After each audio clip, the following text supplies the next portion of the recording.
Next question 44.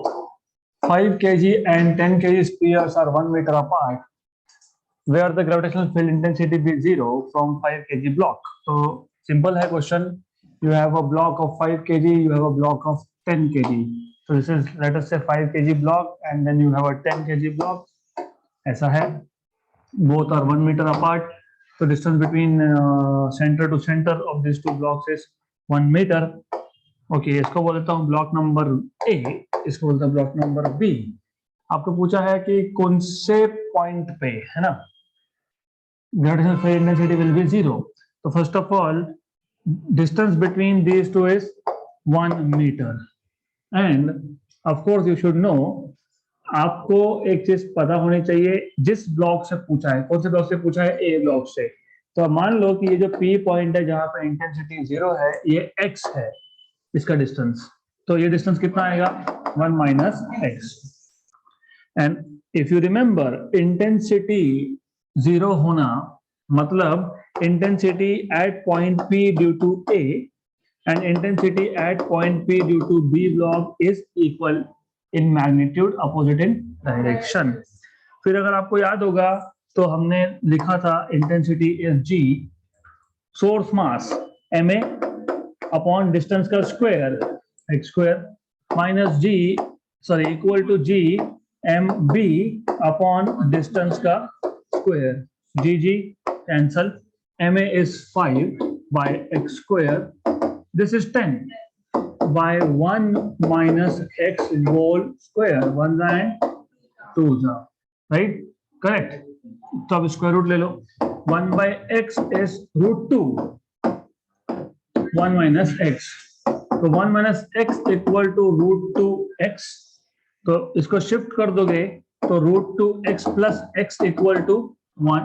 But you know, root 2 x बाहर निकाल लो, root 2 is 1.414 plus 1, क्योंकि मैंने x कॉमन निकाल लिया बाहर, इक्वल टू 1. तो you have x equal to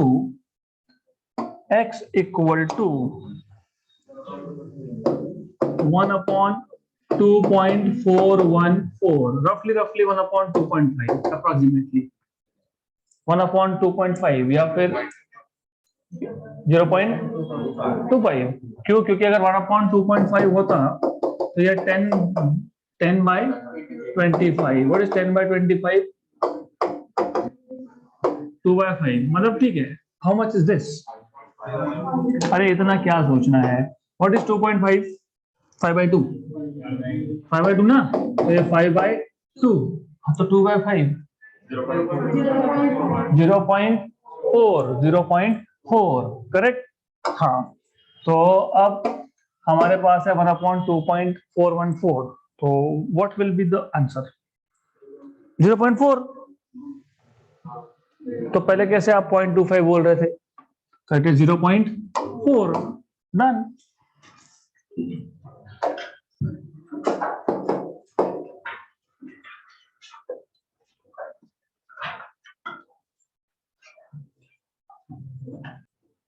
Question.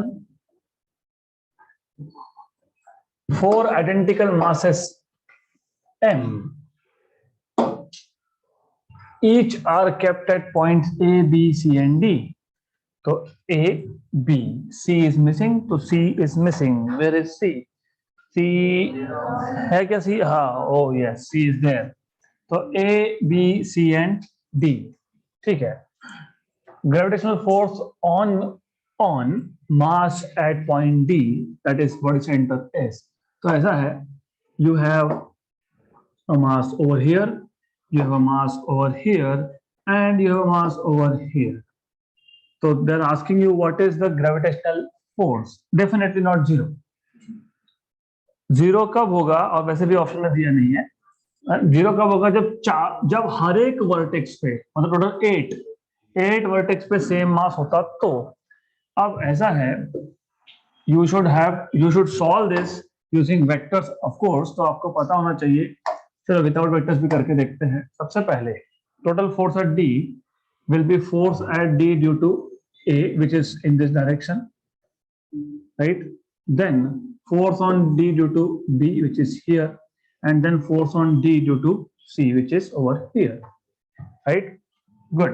तो अब इसको सॉल्व करने के लिए सबसे पहले आपको ये पता होना चाहिए सेंटर से किसी भी वर्टेक्स का डिस्टेंस कितना, force on D due to B, force on D due to A, force on D due to सी।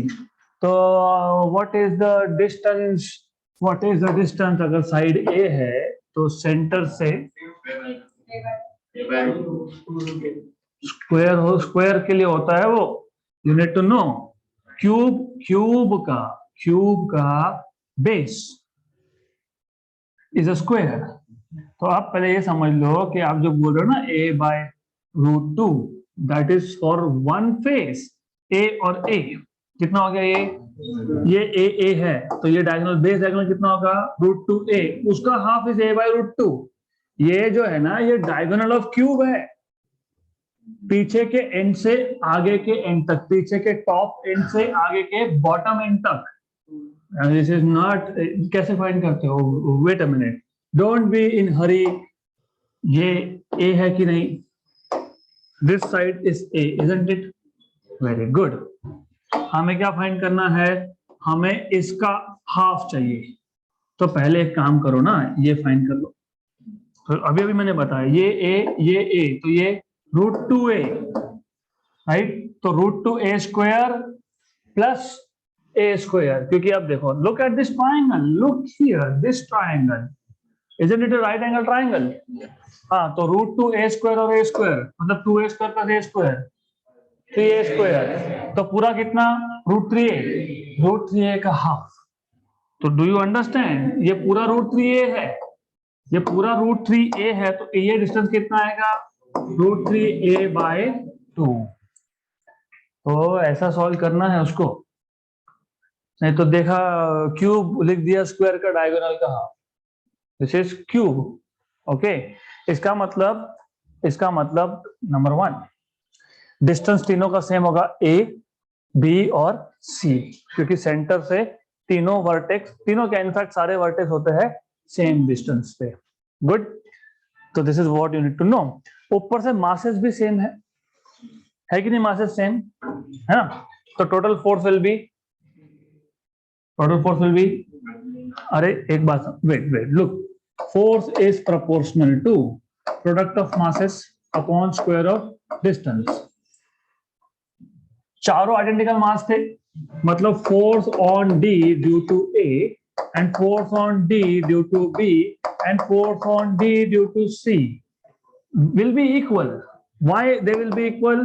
क्योंकि masses चारों सेम है, तो m1 m2 is m square, m1 m2 is m square and m1 m2 is m square तीनों cases में, तो g m square।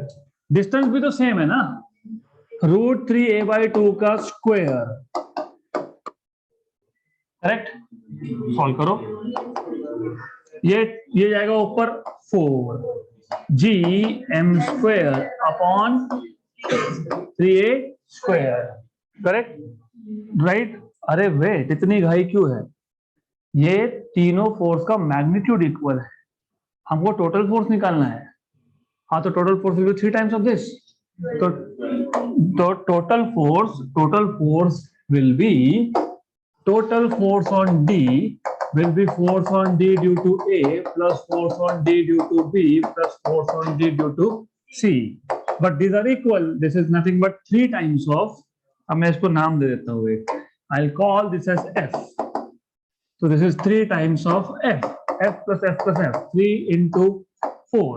G m square upon 3a square. Cancel, तो किसी ने अभी 12 बोला था, I don't agree with you, it is 4 gm²/a, right, है क्या option number C. Now of course it is correct, कोई प्रॉब्लम नहीं है, सही है ना, ये पक्का, is this correct, because then if you say it is correct, I will ask you if it is correct, then direction, what about direction?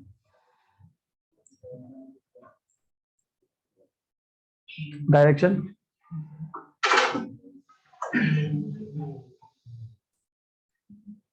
Direction, what will be the direction of this?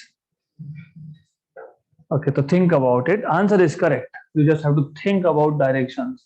तो that ऐसे solve करना है आपको. Individual forces निकालने हैं. Multiply by 3. क्यों 3? क्योंकि total forces 3 times. Next question. A geostationary satellite is revolving around the Earth. To make it escape from gravitational field of Earth, its velocity must be increased by how much percent? So first of all, you should know basic relation between critical velocity and escape velocity. अगर आपको याद होगा, escape velocity is under root times of 2 gm by r. 2 gm by r. इसी को मैं ऐसा भी लिख सकता हूं, gm by r अलग कर देते हैं, और आपको पता होगा अलग कर दिया तो root of gm by r is critical velocity. तो escape velocity is root 2 times of critical velocity. तो first of all you need to know this, right. अब एक्चुअली तो ये क्वेश्चन ओरली सॉल्व होता है. This is to be done orally. कैसे? Geostationary satellite is revolving around Earth. मतलब it already has critical velocity vc. To make it escape, इसको escape करवाना है, its velocity must be increased. कितना increase होगा? The moment you see root 2 1.414, right? और आपको पता होना चाहिए increase मतलब क्या. Increase मतलब फाइनल इतना देना पड़ेगा माइनस इनिशियल जितना है upon initial multiplied by 100. Good.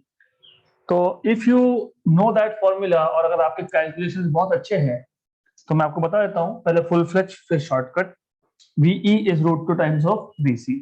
मतलब VE is 1.414 times of VC. मतलब VE is 1 plus 0.414 times of VC.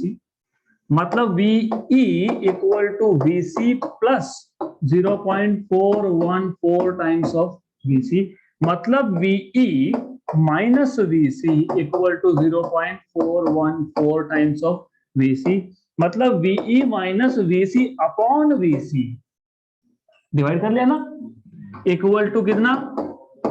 0.414.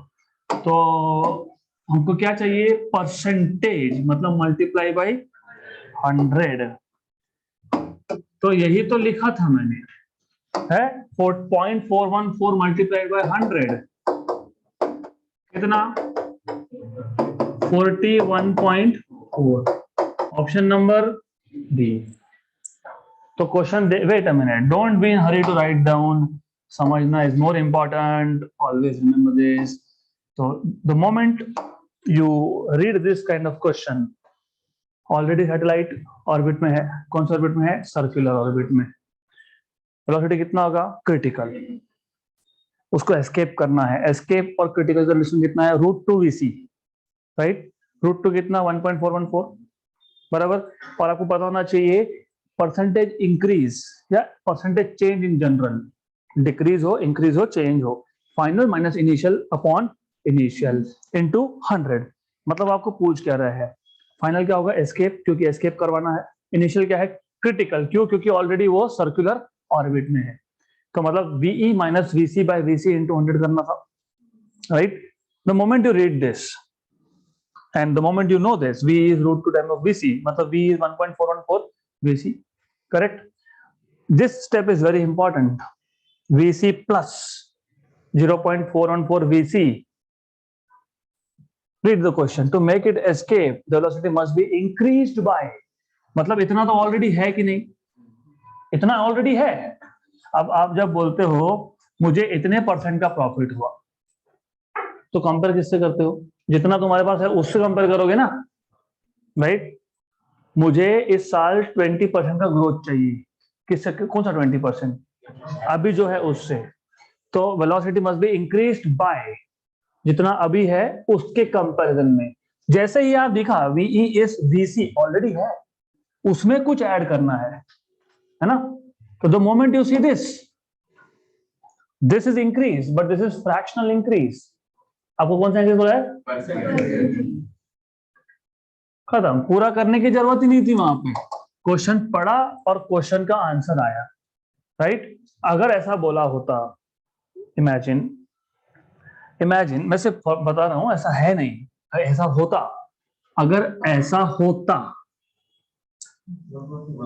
1.732 मतलब 0.72%, 72.3%, very good, excellent, done.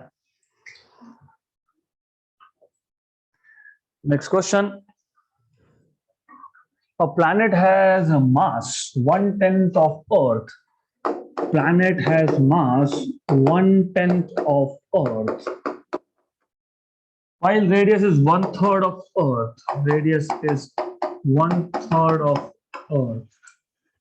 If a person can throw a stone on Earth's surface to a height of 90 meters, मतलब maximum height on the surface of Earth, H max on Earth is 90 meters. Then he will be able to throw the stone on that planet to a height of, person भी वही, stone भी वही, पहले अर्थ पे throw किया तो 90 metre तक गया, सेम एफर्ट से, मतलब सेम फोर्स से, सेम वेलोसिटी बोल सकते हो, थ्रो किया प्लैनेट पे तो कितने हाइट तक जाएगा। ऑफ कोर्स आपको पता है planet to planet what will change, acceleration due to gravity. तो अगर आपको जी मिल गया और आपको अगर जी और एच का रिलेशन मिल गया तो क्वेश्चन इज सॉल्व। तो सबसे पहला काम यू शुड नो, जब ये मैक्सिमम वर्ड है ना, maximum height to a height of course when you throw something up, आपने एक बॉल लिया, आपने इसको ऊपर थ्रो किया, वो उस हाइट पे जाके क्या करेगा, स्टॉप हो जाएगा, मतलब मैक्सिमम हाइट पे वेलोसिटी इज जीरो, मतलब फाइनल वेलोसिटी इज जीरो।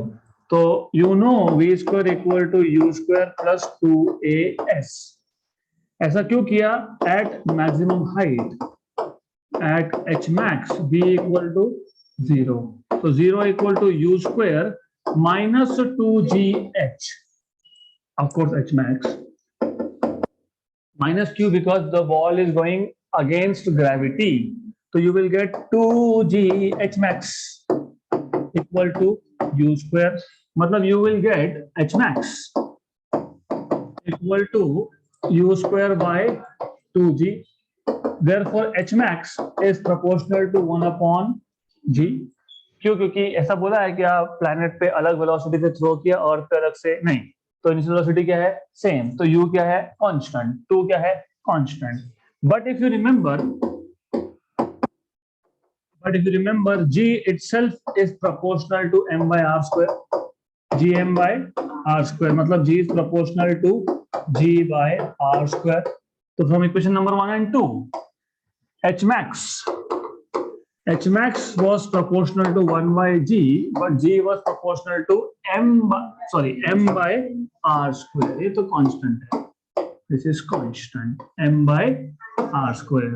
इसका मतलब यहां लिखोगे आप m और करोगे by r square, इसका मतलब h max on planet upon h max on earth equal to, proportionality देखो, रेडियस ऑफ प्लैनेट का square upon mass of planet, यहाँ पे रेडियस ऑफ अर्थ का square upon mass of earth. अब RP, well basically H max on planet upon earth का था 90, RP by R E square, RP by R E का square, और ये M E by M P, तो R P by R E is 1/3, 1/3 का square 1/9। हमारा काम बहुत आसान, क्योंकि आ गया 1/9, ये आ गया 1s and 10s, M E by M P. 10, MU by NP is 10, ये 10 वहां गया 100. तो maximum height of the same object thrown with the same velocity but on different planet is 100 meter. Option number C.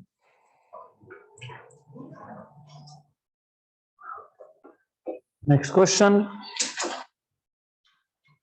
ये हमने पहले भी किया है, ठीक है, वापस कर लेते हैं, कोई प्रॉब्लम नहीं है. Simple question, given radius of earth is capital R, length of a day, length of a day मतलब the time earth takes to complete one rotation is T, the height of a geostationary satellite is. अब देखो घुमा घुमा के पूछा है, बताया है लेंथ ऑफ डे, पूछा है हाइट ऑफ जियोस्टेशनरी सैटेलाइट. तो बताना चाहिए ना, जियोस्टेशनरी जियोसिंक्रोनस मतलब जो टाइम पीरियड अर्थ का वही टाइम पीरियड उसका. तो डायरेक्टली नहीं बोला time period of satellite is T, नहीं, length of a day is T. Good. तो हमको पता है T square equal to 4 pi square. या फिर एक काम करो, अगर आपको if you what you want to find out is, you want to find out is what is height, right. तो हाइट फाइंड करना है ना, तो यहीं से स्टार्ट करना पड़ेगा. T square equal to 4 pi square upon GM R cube. Very good. तो T square equal to 4 pi square by GM. Small R is capital R plus H का क्यूब. आपको क्या चाहिए? Height.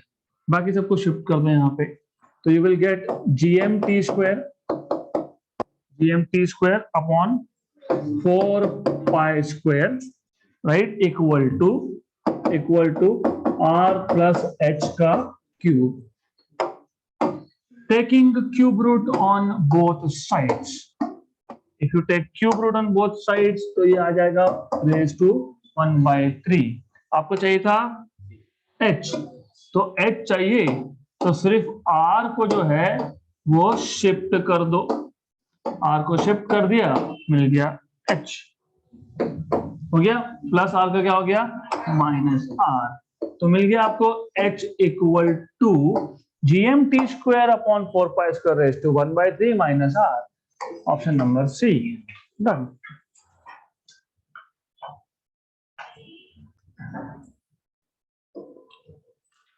At what height over the Earth's pole the free fall acceleration decreases by 1%?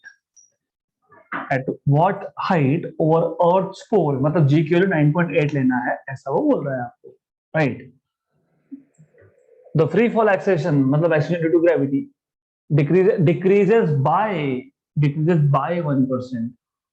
मतलब decrease हुआ 1% से, तो बच गया कितना 99%. किसका 99? Right, simple. डिक्रीजेस 2 बोला होता तो फिर डिक्रीजेस 2 बोला होता तो 1% लिखते, राइट. तो G H equal to 99/100 G, मतलब G H by G is 99/100. देखो सिर्फ 1% डिक्रीज हुआ है, मतलब हाइट बहुत कम होगा. अगर 1% रह जाता तो हाइट बहुत ज्यादा होता. 1% डिक्रीज हुआ है तो हाइट बहुत कम है. अभी हाइट बहुत कम है तो फिर G H by G is 1 minus 2h by R, 99/100. Shift 1 minus 99/100 equal to 2h by R. 100 minus 99 1/100 2h by R. तो this is h equal to r by 200. r कितना है 6400 बाई कितना 200. Cancel 32 kilometre, 32 kilometre. Option number D.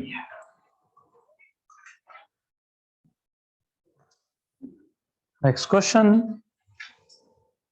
The height at which acceleration due to gravity becomes g/9. मतलब बहुत कम रह गया g/9. g की value 10 भी ले लोगे ना अगर, तो 10/9 मतलब 1 point something, right? मतलब is a big decrease. Okay, where g is accident due to gravity on the surface of earth in terms of r, the radius of the earth is. क्या पूछा है आपको? हाइट पूछी है. कहाँ पे? जहां पे g की वैल्यू g/9 रह गई, in terms of r पूछा है. तो सिंपल है, the value of g at height h is g by 9, है ना।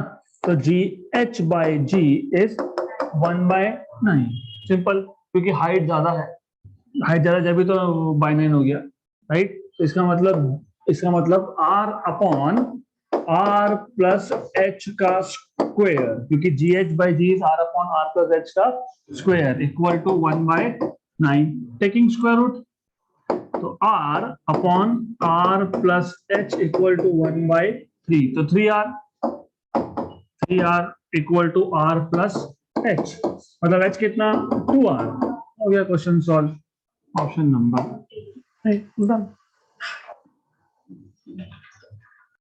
Next question, with what angular velocity the earth should spin in order that a body lying at 45 degrees latitude may become weightless। तो आपको पता है, आपको पता होना चाहिए latitude मतलब क्या। तो as you remember, latitude is the angle मतलब made with respect to equator। तो 45 डिग्री पे अगर किसी बॉडी को वेटलेस फील करना है, मतलब मास तो जीरो नहीं होगा, तो क्या जीरो होगा, जी। तो आपको पता होना चाहिए how does G vary with latitude. तो G theta is, if you remember, याद है क्या, G minus R omega square cos square theta. और बोला है कि वेटलेस होने के लिए, तो for weightlessness or weightlessness, you know that g theta should be equal to 0, therefore g theta 0 मतलब ये पूरा का पूरा इक्वल टू 0, ये 0 होना मतलब g equal to r omega square cos square theta, but theta कितना है 45, तो g equal to r omega square cos 45 is 1 by root 2, 1 by 2. Then you are supposed to find out omega with what angular velocity, मतलब omega, तो omega square equal to 2g by r, मतलब omega is under root of 2g by r, under root of 2g by r, option number B.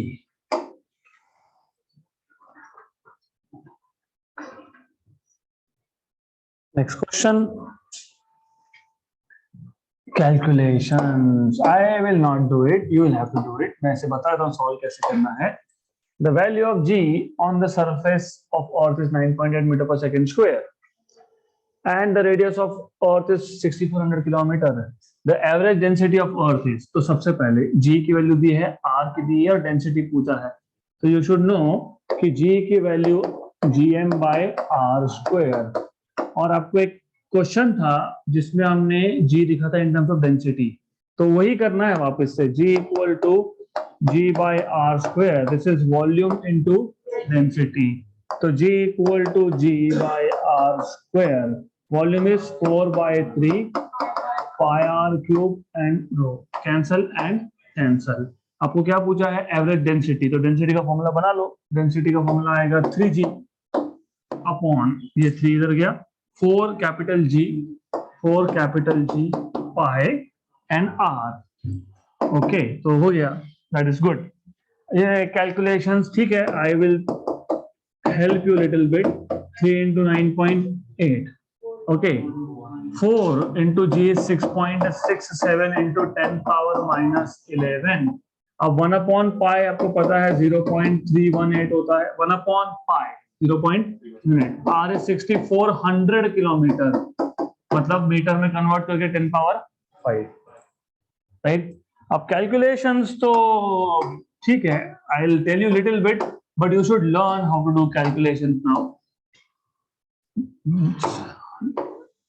आप कैसे करोगे, first of all look, temporarily 9.8 को 10 मान लो, 10 into 0.31 is 3.1, 3.1, 3 into 3 is 9, तो ऊपर रफली is 9, मैं इसको 10 भी बना दूंगा बाद में, I will make it 10, okay, why you will see now in a while.